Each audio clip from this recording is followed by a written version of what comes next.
Para lograr el objetivo de la presente sesión de estudio, la estructura de esta clase será la que se indica a continuación. Para introducir el tema se establecerá una relación entre el sistema recaudatorio y las funciones que ejerce la administración pública en materia contributiva, partiendo de conceptos tan importantes en materia fiscal como lo son la relación tributaria y la potestad tributaria, los elementos de la relación tributaria, los sujetos que intervienen en la relación tributaria y el acto administrativo. Una vez aclarado este punto, procederemos a hablar de las facultades de gestión que incluyen la asistencia al contribuyente en el marco del cumplimiento de obligaciones fiscales, la tarea material del servicio administración tributaria denominado recaudación y el control que ejerce la autoridad administrativa en materia fiscal. Después procederemos a hablar de las facultades de revisión establecidas en el artículo 42 del Código Fiscal de la Federación y como parte de las excepciones establecidas por el artículo 16 constitucional, poniendo especial énfasis en las facultades señaladas en las fracciones 2, 3 y 9 del artículo antes mencionado, que establecen obligaciones a los contribuyentes dentro del ámbito administrativo, donde el ciudadano debe tolerar el actuar de la autoridad bajo la aplicación estricta del principio de legalidad. Una vez analizados los puntos anteriores, procederemos a hablar de la facultad de liquidación, también llamada facultad de determinación, que es uno de los puntos medulares del curso, en el cual conoceremos el concepto y el contenido de lo que en derecho fiscal se ha denominado crédito fiscal, y que consecuentemente se convierte en el elemento base de la exigibilidad del cumplimiento de obligaciones fiscales. La facultad de cobro, como parte del cumplimiento positivo de obligaciones fiscales, se maximiza en un procedimiento administrativo denominado procedimiento administrativo de ejecución, que permite exigir de manera coercitiva el cumplimiento de pago de las obligaciones fiscales adeudados por los contribuyentes y que están soportadas por un acto administrativo denominado crédito fiscal. Procederemos a hablar de la facultad sancionadora, la cual se establece a partir del artículo 70 del Código Fiscal de la Federación, donde podemos encontrar las sanciones que se imponen a los contribuyentes por omisión de cumplimiento de obligaciones fiscales, y a partir del artículo 92, encontraremos los denominados delitos fiscales. Asimismo mencionaremos una facultad especial del Servicio de Administración Tributaria que le permite determinar de manera presuntiva las obligaciones de un contribuyente ante situaciones especiales en las cuales es imposible conocer su situación fiscal. Finalmente cerramos la sesión relacionando toda la información analizada para presentar un panorama que sea jurídicamente relevante para el abogado, permitiéndole conocer los elementos más importantes de los actos administrativos que ejerce la autoridad en materia fiscal para realizar estrategias de defensa adecuadas en el ámbito procesal. Estás a punto de ver un video educativo diseñado para ayudarte a aprender de forma clara y entretenida. Presta atención, toma notas si lo necesitas y recuerda que cada nuevo conocimiento es un paso más en tu aprendizaje. Disfruta el video. Iniciaremos esta sesión mencionando los elementos más importantes que se deben conocer para entender cómo se ejercen las facultades de las autoridades en materia fiscal. Primero debemos recordar cuál es la definición y el objeto del derecho fiscal, cuestiones que hasta este punto los estudiantes de derecho ya deberían tener claro. Independientemente del autor que se consulte para referir una definición del derecho fiscal, hoy podemos definir esta rama del derecho público como el conjunto de normas jurídicas que regula la relación entre el Estado, en su carácter de administración pública, y el particular, en su carácter de contribuyente en el marco de la obligación contributiva, la cual se estima como voluntaria en cualquiera de sus formas, y cuya finalidad es la recaudación de recursos destinados al gasto público. Derivado de lo anterior, podemos establecer que el objeto del derecho fiscal será la recaudación de tales recursos en el marco de la obligación contributiva y en el ejercicio de la potestad tributaria del Estado. Es necesario recordar que, en el marco de la teoría general del Estado, se estudia la teoría de la división de poderes. Dentro de esta teoría se establece que las principales funciones de ejecución de la norma se encargan al Poder Ejecutivo, y este a su vez puede delegar sus funciones en secretarías de Estado, tal como lo menciona el artículo 90 constitucional. Este numeral da origen a la Ley Orgánica de la Administración Pública Federal que se encarga de referir las facultades con las que cuentan las secretarías de Estado. Aquí ubicamos, en el artículo 31, a la Secretaría de Hacienda y Crédito Público, miembro de la Administración Pública Centralizada y cuya función administrativa es la planeación, dirección y control de la política económica y fiscal en el país. Asimismo, su función financiera se enfoca en la obtención, manejo y aplicación de recursos públicos. Cabe resaltar que la Secretaría no recauda contribuciones directamente en la práctica cotidiana, ya que esta tarea se ha delegado a un órgano administrativo desconcentrado del gobierno federal denominado Servicio de Administración Tributaria. Este organismo se encargará de ejecutar las funciones de recaudación propios de la Secretaría de Hacienda y Crédito Público, permitiéndole emitir actos administrativos que invadan la esfera jurídica de los contribuyentes con la finalidad de garantizar una adecuada recaudación. Por lo anterior es importante recordar el tema del acto administrativo, ya que este es el instrumento jurídico mediante el cual la autoridad ejerce una potestad conferida por el Estado propia de la materia fiscal. Los actos administrativos en materia fiscal materializan la relación de sujeción entre la administración pública y el contribuyente que se ejerce de manera unilateral en el ejercicio de una facultad legal que produce efectos jurídicos individuales y concretos, en el marco de lo establecido por los artículos 14, 16 y 31 fracción cuarta de la Constitución. Asimismo, deben contener los elementos señalados por el artículo 38 del Código Fiscal de la Federación, que establece que los actos administrativos deben de constar por escrito en documento impreso o digital, señalar la autoridad que lo emite, señalar lugar y fecha de emisión, estar fundado, motivado y expresar la resolución, objeto o propósito que tiene el acto administrativo, ostentar la firma del funcionario competente y señalar a quién está dirigido el acto. Otro punto a tener claro es el tema de la obligación contributiva, que se encuentra fundamentado en el artículo 31 fracción cuarta de la Constitución.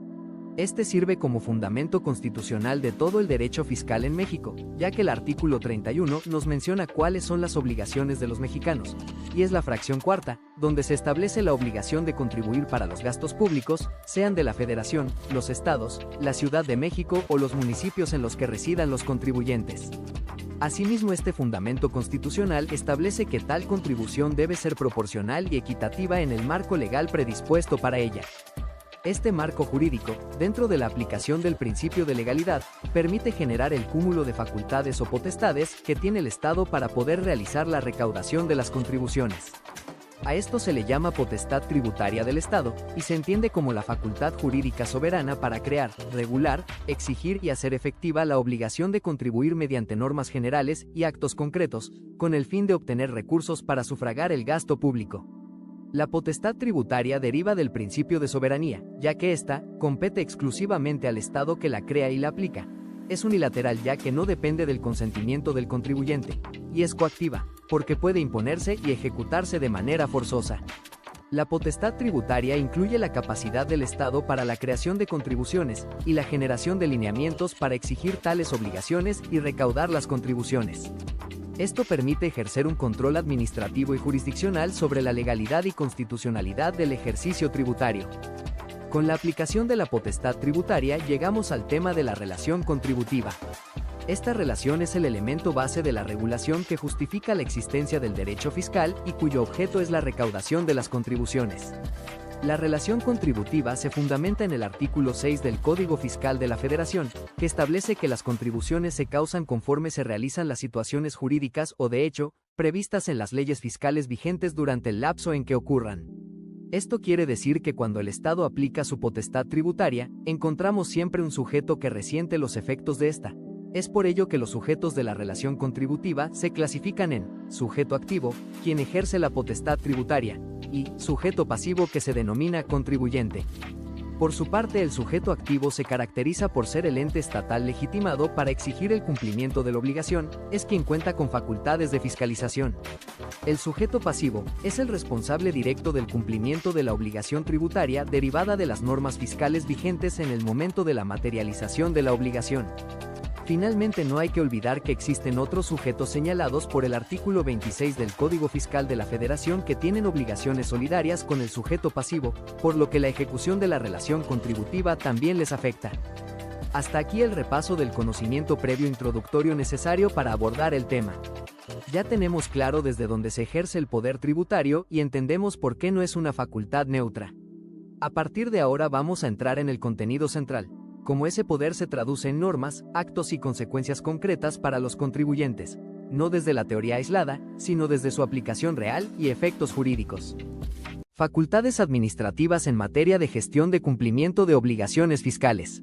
Conforme a lo establecido por el artículo 6 del Código Fiscal de la Federación, Una vez causada la situación jurídica o de hecho que da origen a la relación tributaria, el contribuyente debe cumplir las obligaciones y puede exigir los derechos derivados de las leyes aplicables al derecho fiscal. Las obligaciones no se limitan al pago de las contribuciones únicamente, sino que pueden incluir la inscripción y actualización del Registro Federal de Contribuyentes, el generar, conservar y proporcionar a las autoridades la información y documentación comprobatoria de su situación fiscal, la realización de pagos de impuestos, entre otros. Entre sus principales derechos podemos mencionar el derecho a deducir gastos que sean estrictamente necesarios para su actividad económica, a recibir orientación fiscal para cumplir sus obligaciones, a que se respeten los principios de legalidad y seguridad jurídica, de los artículos 14 y 16 constitucionales, entre otros. Por el tiempo que el contribuyente se encuentre activo, el Servicio de Administración Tributaria puede realizar actos de molestia al contribuyente que busquen garantizar la adecuada recaudación. A estos actos se les denomina como facultades de gestión, ya que estas son consecuencia de la permanente interacción entre los sujetos de la relación tributaria. Como consecuencia natural, estas facultades permiten gestionar una relación sana entre el Estado y el contribuyente bajo el principio de confianza. Las facultades de gestión se pueden clasificar en tres: primero, facultades de asistencia; segundo, facultades en materia de recaudación; y tercero, facultades en materia de control de gestión de obligaciones fiscales. Vamos a analizar cada una de ellas. Las facultades de asistencia también se entienden como un derecho de los contribuyentes. Estas se fundamentan en el artículo 33 del Código Fiscal de la Federación, que establece que el Servicio de Administración Tributaria, para lograr el mejor cumplimiento de sus facultades, deben brindar atención a los contribuyentes mediante mecanismos administrativos de asistencia, orientación y facilitación del cumplimiento de obligaciones fiscales. La asistencia que brinda el Servicio de Administración Tributaria en todo momento debe ser gratuita, debe garantizar una explicación adecuada de las disposiciones fiscales, se puede auxiliar de herramientas electrónicas, formas o formatos que faciliten esta difusión, deben difundir los derechos y medios de defensa con los que cuenta el contribuyente, entre otros. La atención que brinda el Servicio de Administración Tributaria a los contribuyentes es una función administrativa de apoyo al cumplimiento de obligaciones fiscales. Esta es una actividad instrumental que busca reducir errores, incumplimientos y litigios. Sin embargo, de ninguna manera sustituye la defensa del contribuyente, ni genera derechos más allá de los previstos por la ley. La primera mecánica de asistencia que brinda el Estado al contribuyente es la atención presencial en oficinas y módulos del Servicio de Administración Tributaria, donde se pueden realizar trámites como inscripción y actualización del Registro Federal de Contribuyentes, generación de firma electrónica u orientación general sobre cumplimiento de obligaciones fiscales, esto en los módulos de atención al contribuyente. La segunda mecánica es la atención digital, que se realiza a través del portal del Servicio de Administración Tributaria, que tiene la característica de ser autogestiva y estar disponible en todo momento. La realización de trámites en línea a través del buzón tributario facilita la presentación de declaraciones, devoluciones o avisos. La orientación normativa y administrativa que brinda puede provenir de guías, simuladores o bases de datos de preguntas frecuentes, los cuales no son fuente formal del derecho, no generan obligaciones vinculatorias y se encuentran supeditados al texto de la norma jurídica, por lo que la ley es la fuente primordial de todo el mecanismo de cumplimiento de obligaciones fiscales.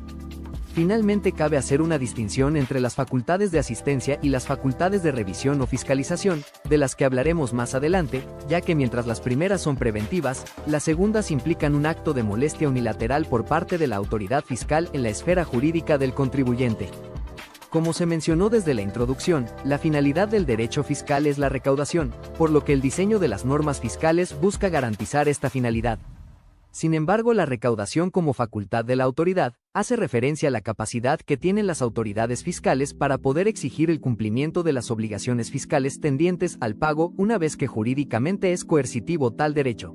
Derivado del anterior, y con lo establecido por el párrafo tercero del artículo 6 del Código Fiscal de la Federación, corresponde al contribuyente la determinación de las contribuciones a su cargo, lo que implica que es el mismo contribuyente quien determinará en un primer momento el monto que debe pagar por concepto de impuestos conforme a las disposiciones fiscales vigentes al momento en que se causa la obligación.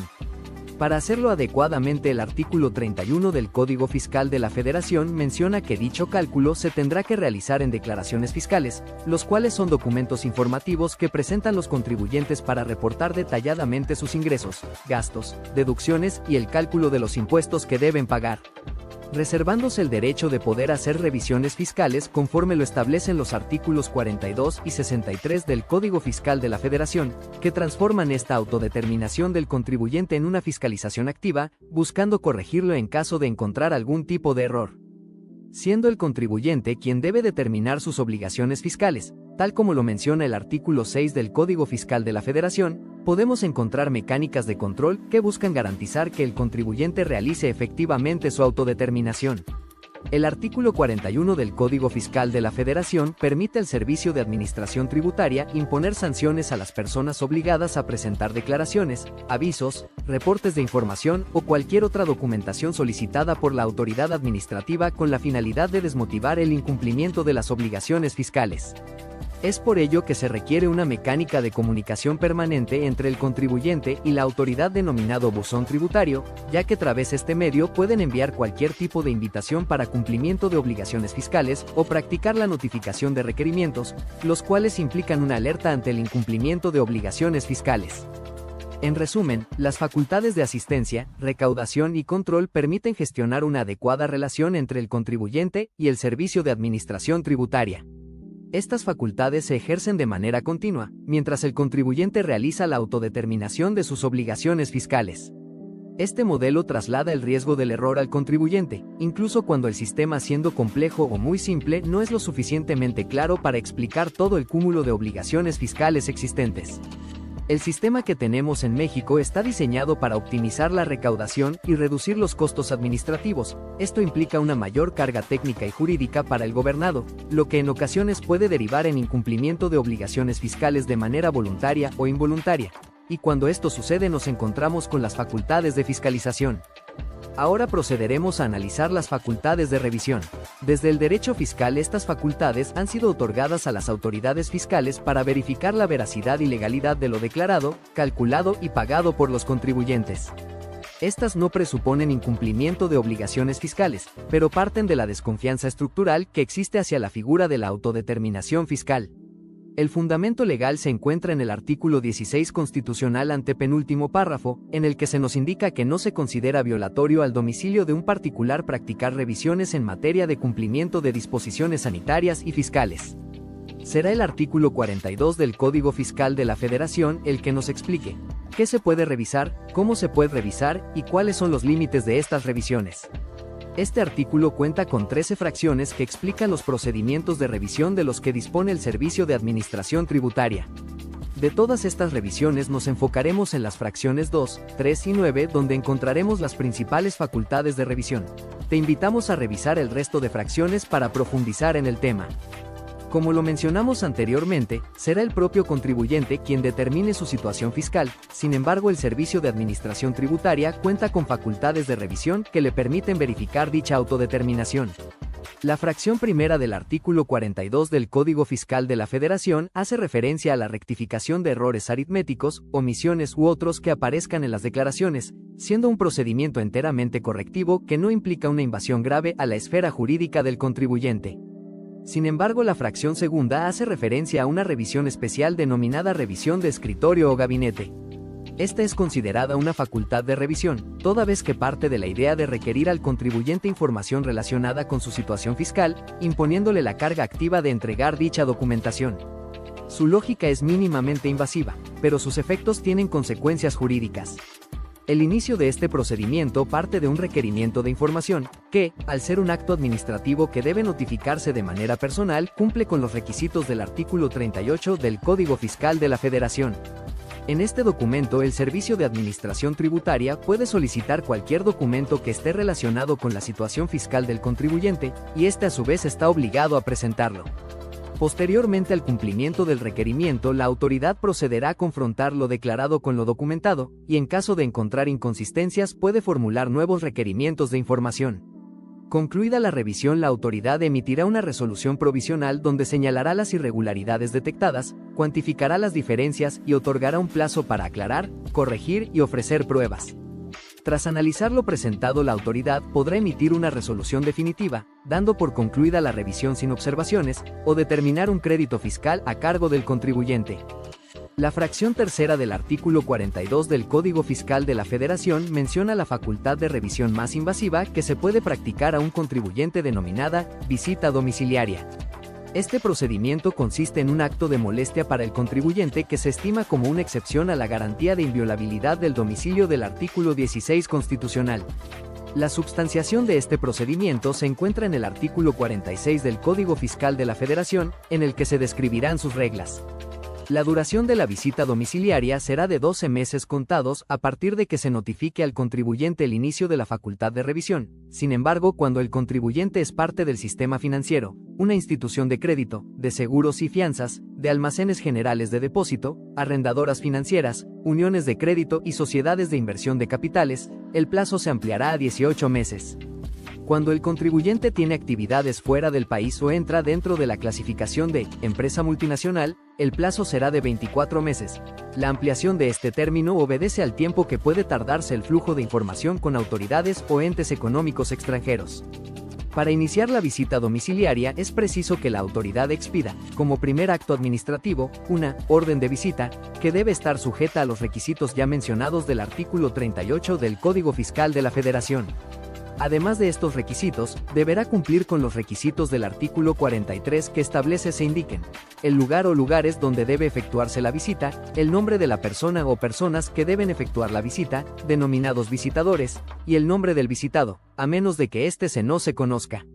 Durante la visita domiciliaria se puede realizar la revisión de documentación, bienes y mercancías que se encuentren ligados a la situación fiscal del contribuyente.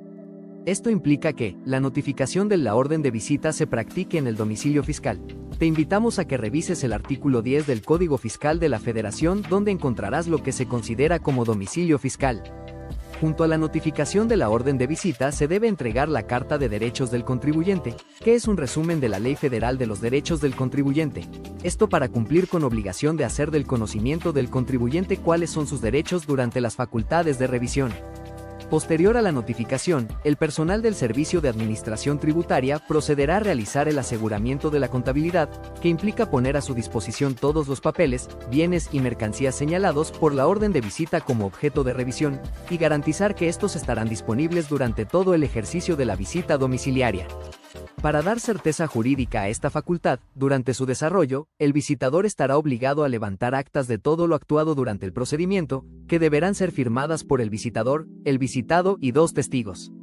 El acta inicial contendrá todo lo que suceda al inicio de la visita domiciliaria. Posteriormente, por cada ejercicio de revisión, se deberá levantar un acta parcial y actas complementarias cuando el contribuyente desvirtúe las omisiones señaladas por la autoridad, se sustituya al visitado o a sus testigos, o se aumente o disminuya el lugar o lugares de la visita. Antes de terminar la visita domiciliaria, se deberá levantar la última acta parcial en la que se enlistarán todos los hechos y omisiones que puedan constituir incumplimiento de disposiciones fiscales, dándole un plazo al contribuyente para desvirtuar los hechos asentados en esta acta, hasta antes de la acta final con la cual va a concluir este procedimiento de revisión. Al igual que la fracción segunda, este procedimiento puede terminar sin observación alguna, o, en caso de haber detectado omisiones que impliquen incumplimiento de disposiciones fiscales y que no hayan sido desvirtuadas por el contribuyente, podría proceder a emitir un crédito fiscal a cargo del contribuyente. La fracción novena del artículo 42 del Código Fiscal de la Federación establece la mecánica de las revisiones electrónicas. Estas revisiones son el mecanismo automatizado de fiscalización en México, no parten de una visita ni de un requerimiento abierto, sino del cruce masivo de información digital que el propio sistema fiscal puede realizar a través de la información generada por medios electrónicos. El artículo 53b del Código Fiscal de la Federación regula el procedimiento de este tipo de revisiones.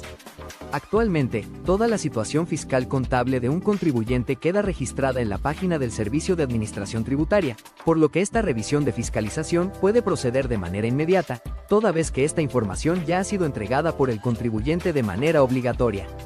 Usualmente este tipo de revisiones se practican al detectar hechos u omisiones que pueden traducirse en incumplimiento de disposiciones fiscales, por lo que es el mismo sistema electrónico quien la realiza, y la autoridad solo procede con la notificación de un oficio de preliquidación, que si bien no es un crédito fiscal, ya puede contener cuantificaciones específicas.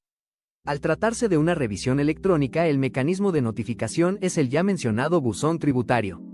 Posterior a esta notificación, el contribuyente contará con un plazo de 15 días para aportar pruebas, formular aclaraciones o desvirtuar las observaciones señaladas en el oficio de preliquidación, todo a través de medios electrónicos. Transcurrido dicho término, si la autoridad acepta los argumentos, concluye la revisión; si los rechaza parcial o totalmente, puede emitir una resolución definitiva, en un plazo máximo de 40 días, determinando un crédito fiscal, dando por concluido así este procedimiento en un término no mayor a 6 meses contados a partir de la notificación del oficio de preliquidación. Si quieres conocer los procedimientos de revisión que se practican a los órganos dictaminadores, las visitas en materia de revisión de expedición de comprobantes fiscales, las revisiones en materia de precintos o marbetes, las derivadas de autorizaciones, concesiones, padrones, registros o patentes de la ley aduanera, la verificación de bienes, la fiscalización de funcionarios, empleados o fedatarios públicos, entre otras, te invitamos a revisar en su totalidad el artículo 42 del Código Fiscal de la Federación. Ya que ahora procederemos a analizar la facultad de liquidación, donde hablaremos del crédito fiscal. La facultad de liquidación, también denominada como determinación fiscal, consiste en la facultad administrativa que tiene el Servicio de Administración Tributaria para convertir todas las omisiones de cumplimiento de obligaciones fiscales de un contribuyente en dinero. Para ello, el Servicio de Administración Tributaria cuenta con la facultad de emisión de créditos fiscales. La figura del crédito fiscal se encuentra fundamentada en el artículo 4 del Código Fiscal de la Federación, como los créditos que tiene derecho percibir el Estado, o sus organismos descentralizados, que provengan de contribuciones, aprovechamientos o de sus accesorios, incluyendo los derivados de responsabilidades que el Estado tenga derecho a exigir de sus servidores o de particulares, así como de aquellos a los que las leyes les den ese carácter. En otras palabras, los créditos fiscales son adeudos concretos exigibles que se generan cuando existe omisión o error en el pago o declaración de impuestos, posterior a la aplicación de las facultades de revisión, siempre que durante estas se advierte que el contribuyente ha omitido el cumplimiento de obligaciones fiscales, o cuando existen multas, recargos o sus accesorios. En el primer caso nos encontramos ante el panorama cuando el contribuyente omite parcial o totalmente la presentación de declaraciones, declara incorrectamente, omite el cumplimiento de obligaciones o paga menos de lo que debía pagar. En el segundo caso, si después de una revisión electrónica, de gabinete o visita domiciliaria, se detectan errores u omisiones, el Servicio de Administración Tributaria puede determinar contribuciones omitidas y calcular sus accesorios, como recargos, multas o actualizaciones.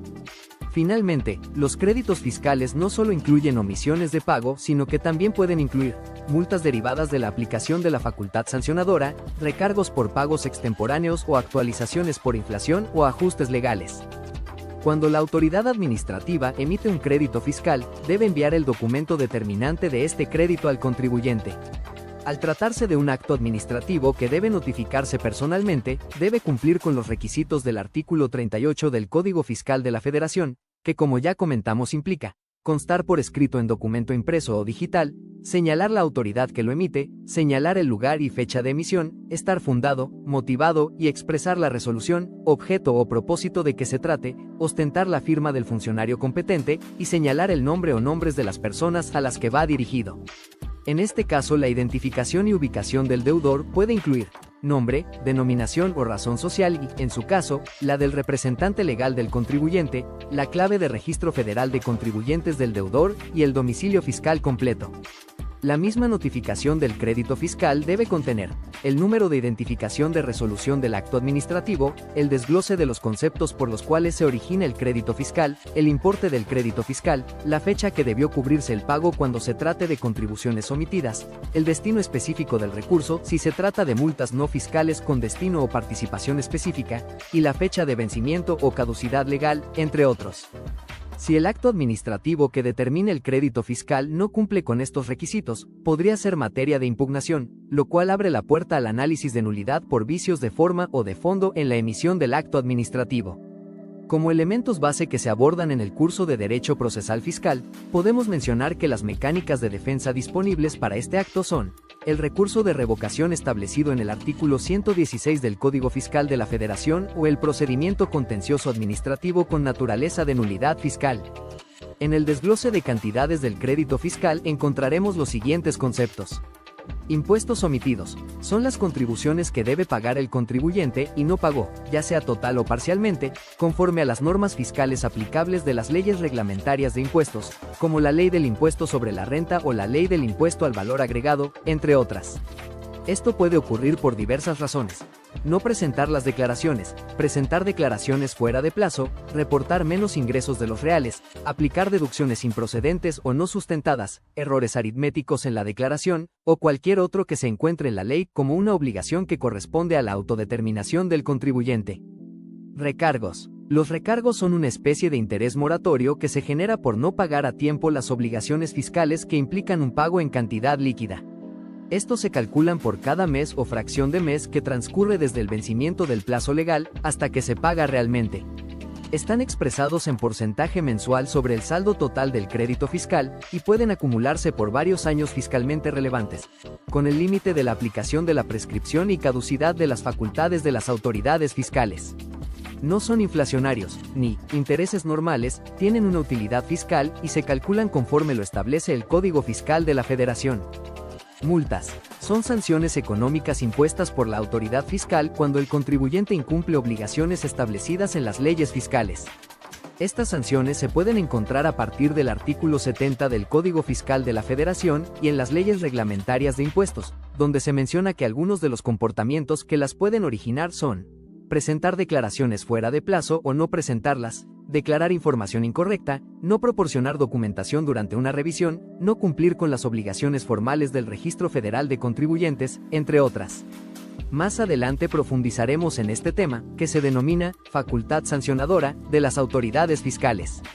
Las multas tienen las siguientes características: son proporcionales a la gravedad o tipo de infracción, se pueden expresar en porcentajes o en cantidades fijas cuando se trata de obligaciones, la imposición de una multa no exime del cumplimiento de la obligación fiscal que le dio origen, en caso de cumplimiento espontáneo de la obligación, o por convenio con la autoridad, el contribuyente se puede hacer acreedor a beneficios fiscales tales como condonación total o parcial de las multas. La finalidad de la imposición de una multa es disuadir al contribuyente de la comisión de alguna conducta identificada como sancionable por el Código Fiscal de la Federación y las leyes reglamentarias de impuestos. Actualizaciones. Es un ajuste que hace la autoridad al valor del impuesto omitido desde el momento en que se generó hasta el momento presente tomando en cuenta la inflación. Existe porque una contribución no pagada pierde valor real con el paso del tiempo debido al incremento generalizado de precios del mercado. Para que el Estado recupere ese valor, la ley obliga a actualizar el monto más allá del impuesto original. A diferencia de los intereses o recargos, la actualización no es una penalización, sino un ajuste técnico para que el crédito fiscal refleje el valor monetario vigente. El cálculo de actualización se realiza con el Índice Nacional de Precios al Consumidor, que es el indicador oficial en México que mide la variación promedio de los precios de una canasta representativa de bienes y servicios consumidos por los hogares, funcionando como el principal referente para medir la inflación y el costo de vida en el país. Su cálculo se realiza comparando el Índice Nacional de Precios al Consumidor del mes en que debió pagarse el impuesto, con el del mes concluido más reciente, aplicando un factor de ajuste al importe del adeudo. Es importante aclarar que el ajuste solo aplicará cuando haya transcurrido al menos un mes entre la generación de la deuda y su pago. En caso contrario, no se realiza tal cálculo. Para finalizar con la facultad de liquidación, procederemos a hablar del procedimiento de emisión de créditos fiscales. 1. La determinación del crédito fiscal corresponde a la autoridad fiscal. En materia de impuestos, será el Servicio de Administración Tributaria, pero no es la única que los puede emitir, ya que existen otras autoridades administrativas que pueden emitir otras figuras análogas, dependiendo el tipo de obligación. Autoridades como el Instituto Mexicano del Seguro Social pueden determinar capitales constitutivos por cuotas obrero-patronales adeudadas a su favor, o autoridades fiscales estatales o municipales por las contribuciones de su competencia. Esto demuestra que el concepto de crédito fiscal no es exclusivo de la materia fiscal. Posterior a su emisión. 2. Notificación al contribuyente. El acto administrativo, para poder cobrarse de manera coercitiva, como lo indica la ley, debe ser notificado al contribuyente para conocer el contenido del acto y tener la oportunidad de cumplir con la obligación. 3. Plazo de pago, que es el término otorgado al contribuyente para cumplir con el pago del crédito fiscal. Sin embargo, no solo puede pagarlo, sino que también, la ley, le permite iniciar un medio de impugnación si considera que el acto administrativo carece de legalidad, si el acto administrativo carece de elementos de forma o fondo que garanticen la seguridad y certeza jurídica del contribuyente, o considere que la determinación de obligaciones no es adecuada, existiendo errores por parte de la autoridad administrativa en la emisión del crédito fiscal. A estos medios se les denomina como mecanismos de defensa fiscal, que pueden ser administrativos o jurisdiccionales. 4. Cobro coercitivo. Una vez que el crédito fiscal ha quedado firme, las autoridades pueden proceder a cobrar de manera obligatoria los adeudos fiscales. Cabe mencionar que la firmeza se obtiene solo por el transcurso del tiempo y ante la omisión de cumplimiento de pago del crédito fiscal por parte del contribuyente, o, si se inició un medio de impugnación, estos mecanismos se resuelvan como no favorables al contribuyente.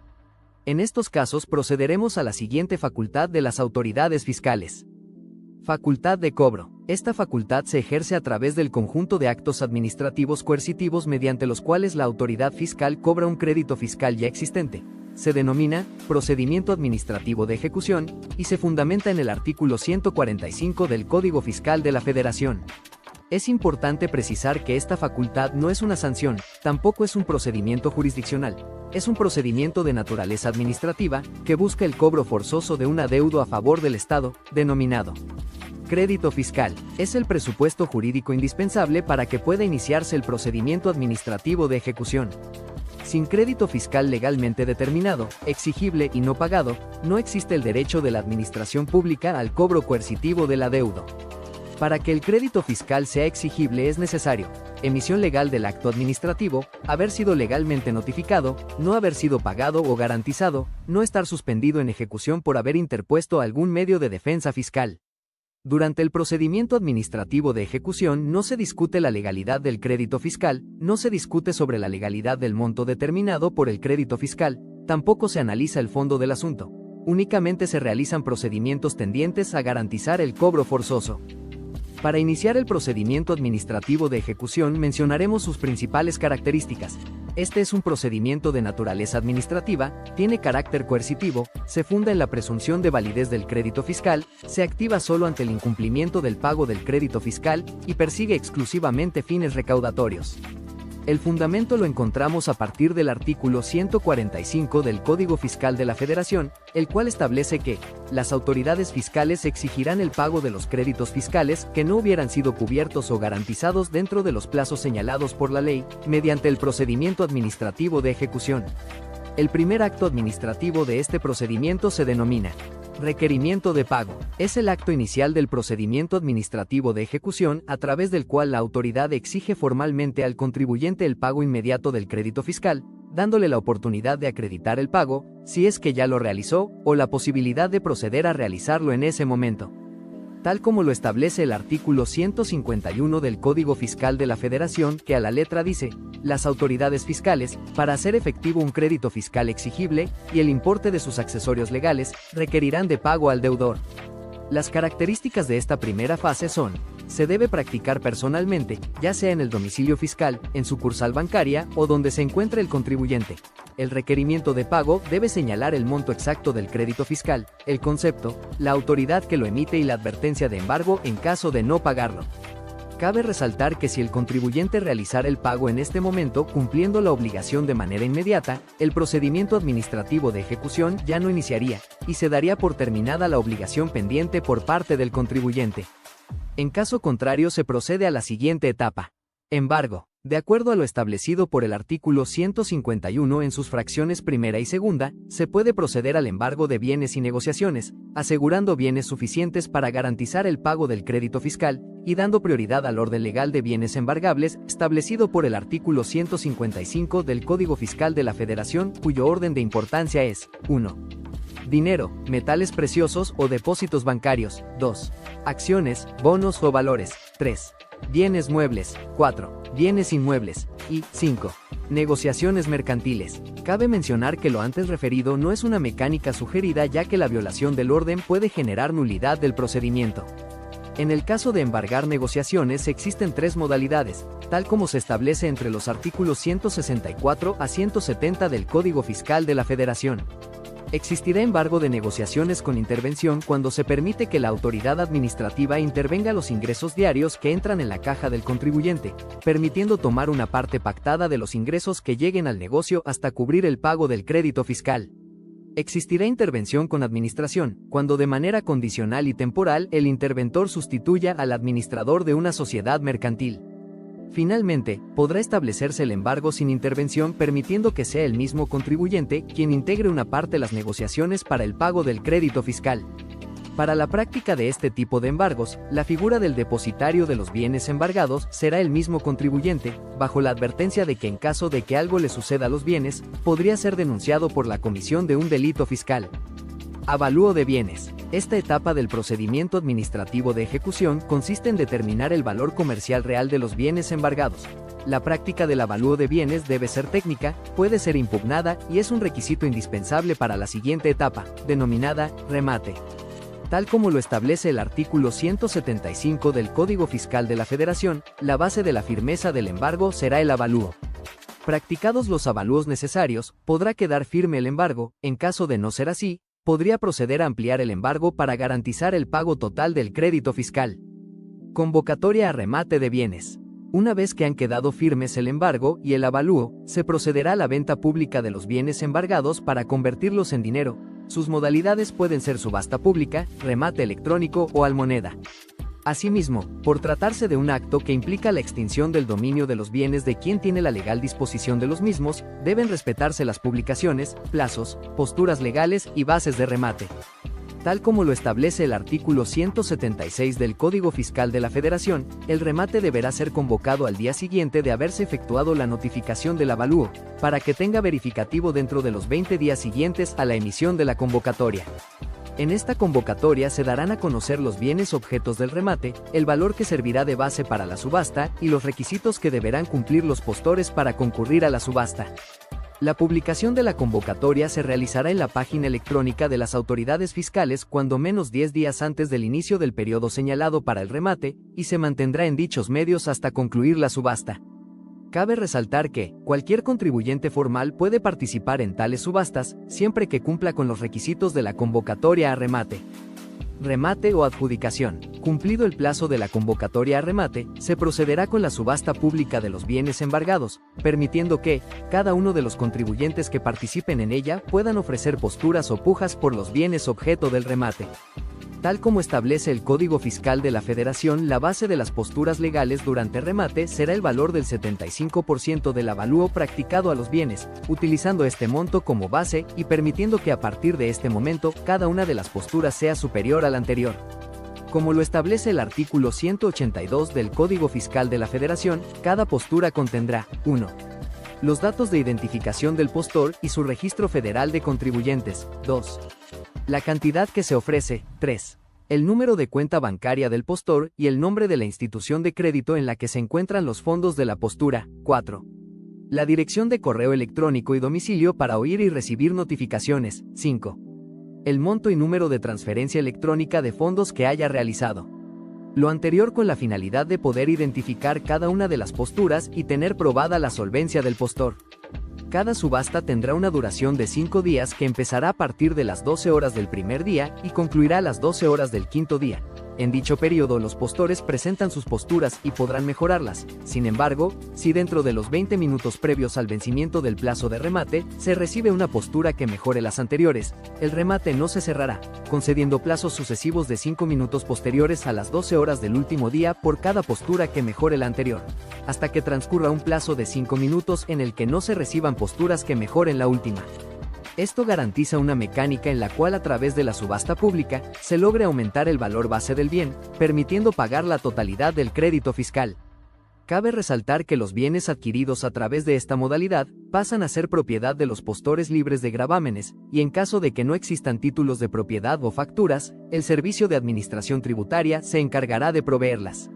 A pesar de ello, existen ocasiones en las cuales, a falta de postores, a falta de pujas, o en caso de posturas iguales, se active la figura de la adjudicación de bienes a favor de la administración pública, como lo señala el artículo 190 del Código Fiscal de la Federación, permitiendo entonces que la titularidad de los bienes embargados pase al Estado. En caso de la adjudicación de bienes, el valor que se tomará para el pago de crédito fiscal será el 60% del valor del avalúo, como lo señala el artículo 191 del Código Fiscal de la Federación. Finalmente, si bien es un derecho del contribuyente sugerir compradores, él mismo tiene prohibido participar en sus propias subastas. Asimismo, existe prohibición por parte de las autoridades administrativas en funciones para participar en ellas. Aplicación del remanente. Concluido el remate, se realizará un control del recurso obtenido por la subasta pública, aplicando el remanente para el pago de 1. Gastos de ejecución, 2. Recargos, 3. Multas, 4. Actualizaciones, 5. Impuestos omitidos. Es decir, se aplicará el remanente al pago del crédito fiscal. Una vez aplicado el remanente, si sobra dinero, este será reintegrado al contribuyente. Es importante mencionar que la suspensión del procedimiento administrativo de ejecución procede cuando el crédito se garantiza, se interpone medio de defensa con suspensión, existe pago parcial autorizado y convenios de pago. En todos los casos sin garantía no hay suspensión del procedimiento, salvaguardando el derecho de propiedad. Para ello, el contribuyente cuenta con el recurso de revocación y el procedimiento contencioso administrativo de naturaleza de nulidad fiscal, como medios de defensa para protegerse en contra de este acto. La extinción del procedimiento administrativo de ejecución procederá cuando se paga el crédito fiscal, se adjudican los bienes, se declara la prescripción o se anula el crédito fiscal. Para cumplir con esta facultad es importante resaltar que el procedimiento administrativo de ejecución es la máxima expresión del poder tributario del Estado, es una excepción al principio de jurisdiccionalidad, como garantía de protección del derecho a la propiedad, es un procedimiento de alta intensidad jurídica y patrimonio que exige legalidad en cada uno de sus actos. Es por ello que un error en notificaciones, requerimientos de pago, órdenes de embargo, avalúos, remates y adjudicaciones, o aplicación del remanente puede revestir de nulidad el procedimiento, a pesar de la legalidad del crédito fiscal. Facultad sancionadora y presuntiva. Estas últimas dos facultades del Servicio de Administración Tributaria se pueden iniciar de manera discrecional por las autoridades fiscales. La facultad sancionadora, por su parte, consta de dos tipos. Sanciones administrativas, que implica la imposición de multas señaladas entre los artículos 70 al 91 del Código Fiscal de la Federación. Delitos fiscales, que implica la presentación de denuncias por la probable comisión de delitos fiscales cuyos tipos penales se encuentran señalados a partir del artículo 92 del Código Fiscal de la Federación. Facultad presuntiva, que implica la determinación presuntiva por parte de las autoridades fiscales de las actividades económicas del contribuyente, con las reglas establecidas por los artículos 55 y 56 del Código Fiscal de la Federación. Sanciones administrativas. La facultad sancionadora del Servicio de Administración Tributaria es la capacidad legal que tiene esta autoridad para imponer multas cuando los contribuyentes omiten el cumplimiento de obligaciones fiscales. No se trata solo de cobrar impuestos, sino también castigar legalmente la conducta omisiva, incorrecta o defraudatoria del contribuyente. El Código Fiscal de la Federación define, delimita y organiza las sanciones administrativas a imponer y la forma de aplicarlas. A partir del artículo 70 del Código Fiscal de la Federación y hasta el artículo 91 encontraremos la lista de todas las conductas consideradas como infracciones a las disposiciones fiscales y el rango de montos correspondientes a cargo. Te invitamos a hacer un análisis legislativo de los artículos mencionados. Como un ejemplo, te presentamos la estructura que nos dan los artículos 79 y 80 del Código Fiscal de la Federación, ambos en su fracción primera. El artículo 79 del Código Fiscal de la Federación describirá la conducta, estableciendo en su fracción primera, como una infracción relacionada al Registro Federal de Contribuyentes, el no solicitar la inscripción cuando se esté obligado a ello o hacerlo de manera extemporánea. El artículo 80 del Código Fiscal de la Federación establece que, cuando se materialice en la conducta referida anteriormente, la multa a imponer podrá tener un monto mínimo de 4.480 pesos y un monto máximo de 13.430 pesos. Esto permite que el Servicio de Administración Tributaria imponga los montos de manera discrecional considerando la gravedad de la comisión de la conducta. Aparte de las multas económicas por infracciones fiscales, el Servicio de Administración Tributaria puede sancionar con la clausura del establecimiento, suspensión temporal o definitiva de actividades del contribuyente, cancelación del certificado de sello digital para emisión de facturas, entre otros. Para continuar es crucial establecer la diferencia entre una sanción administrativa y los delitos fiscales. Mientras la sanción administrativa es impuesta por el Servicio de Administración Tributaria con fundamento en el Código Fiscal de la Federación, sus efectos son patrimoniales y operativos, por lo que su naturaleza es eminentemente administrativa.